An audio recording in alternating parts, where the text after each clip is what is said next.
तो बिहार की सियासत की इस ऐतिहासिक तस्वीर को देख लीजिए। यह तस्वीर नीतीश कुमार के राज्यसभा चुनाव के लिए नामांकन करने की है, जब आज नीतीश कुमार ने राज्यसभा चुनाव के लिए नामांकन किया है और इसके साथ ही बिहार के मुख्यमंत्री पद पर वर्ष 2005 से आसीन नीतीश कुमार का सियासी सफर, यानी कि जो उनका सियासी सफर मुख्यमंत्री के रूप में था, वह अब यही खत्म हो जाएगा। आगे की सियासत अब नीतीश कुमार दिल्ली में करेंगे। नमस्कार, मैं हूं प्रियदर्शन और आप देख रहे हैं न्यूज फॉर नेशन। और पिछले 48 घंटों से बिहार ही नहीं पूरे देश में जिस बात की चर्चा जोर शोर से थी कि नीतीश कुमार क्या राज्यसभा जाएंगे, राज्यसभा चुनाव को लेकर के तमाम तरीके की जो बातें थी, उस पर खुद कुछ समय पहले ही नीतीश कुमार ने एक पोस्ट के माध्यम से पहले विराम लगाया, जब उन्होंने बताया कि जी हां, वे 2 दशकों का जो लंबा सफर है सीएम पद की कुर्सी का, उसे अब छोड़ने जा रहे हैं और राज्यसभा चुनाव के लिए आज ही नामांकन कर रहे हैं। और उसके बाद नीतीश कुमार आज विधानसभा पहुंचे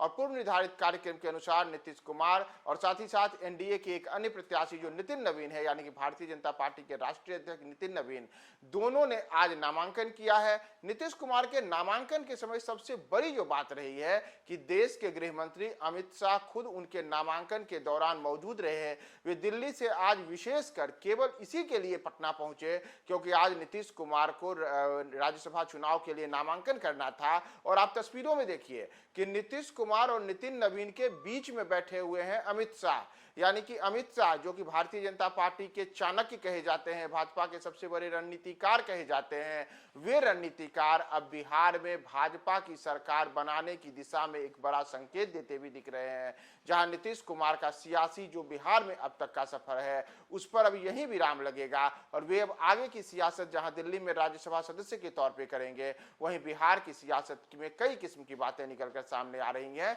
जिसमें बिहार में भाजपा सरकार बनने, यानी कि भाजपा के मुख्यमंत्री बनने को लेकर के तमाम तरीके की बातें शुरू हो चुकी हैं। इसके साथ ही नीतीश कुमार, जिन्होंने वर्ष 1977 में सबसे पहली बार बिहार विधानसभा का चुनाव लड़ा था और चुनाव हार गए थे, वह अब विधानसभा चुनाव के फिर के बाद वो वर्ष 1980 में विधानसभा का चुनाव जीते, फिर वर्ष 1991 में लोकसभा का चुनाव जीते, उसके बाद वर्ष 2000 में वे पहली बार 7 दिनों के लिए मुख्यमंत्री बने, फिर वे उसके बाद वर्ष 2005 में जब मुख्यमंत्री बने, तब से लेकर के अब तक वे लगातार एक छोटी सी अवधि अगर जीतन राम मांझी वाली हटा दें तो लगातार बिहार के मुख्यमंत्री पद की कुर्सी पर थे। और नीतीश ने आज ही बताया था कि उनकी ख्वाहिश थी कि वह बिहार में विधानसभा और विधान परिषद दोनों के सदस्य रह चुके हैं। इसके अतिरिक्त वे लोकसभा में भी सदस्य रह चुके हैं, केंद्रीय मंत्री के रूप में अपनी भूमिका का निर्वहन कर चुके हैं। बिहार के मुख्यमंत्री के रूप में तो वे लगातार सत्ता पे काबिज है ही, लेकिन अब तक वे देश के उच्च सदन यानी कि राज्यसभा के सदस्य नहीं बने हैं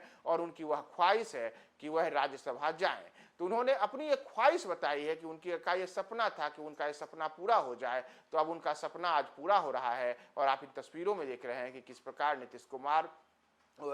खुद अमित शाह की मौजूदगी में नामांकन पत्र दाखिल कर रहे हैं। उनके साथ नितिन नवीन भी हैं जो भाजपा के राष्ट्रीय अध्यक्ष हैं और वे भी पहली बार राज्यसभा के लिए उम्मीदवार के तौर पे भाजपा की ओर से नामांकन कर रहे हैं। इसके अतिरिक्त इस दौरान भारतीय जनता पार्टी और जदयू के तमाम वरिष्ठ नेता यहाँ मौजूद नजर आ रहे हैं, जिसमें राज्य के दोनों उप मुख्यमंत्री, साथ ही साथ जदयू कोटे के जो कई बिहार सरकार में शामिल मंत्री हैं और कई जो वरिष्ठ नेता हैं, वे तमाम नेता इस दौरान नीतीश कुमार के साथ वहाँ मौजूद रहे और उन्होंने नामांकन पत्र भर दिया है। इसके साथ ही अब यह तय हो चुका है कि नीतीश कुमार की जो मुख्यमंत्री वाली पारी थी, उस पर बिहार में द एंड हो रहा है और नीतीश युग के अंत के साथ ही अब बिहार में नए सिरे से भाजपा युग के शुरुआत की बातें कही जा रही हैं। तो अब आगे की जो पूरी की पूरी सियासी कहानी बिहार में गढ़ी जाएगी, उसमें नीतीश कुमार के बाद सीएम पद की कुर्सी पर कौन बैठेंगे और नीतीश का राज्यसभा जाना किन मायनों में नीतीश की सियासत, जदयू की सियासत को प्रभावित करेगा, हम तमाम बातें आपको बताएंगे। बने रहें न्यूज फॉर नेशन के साथ।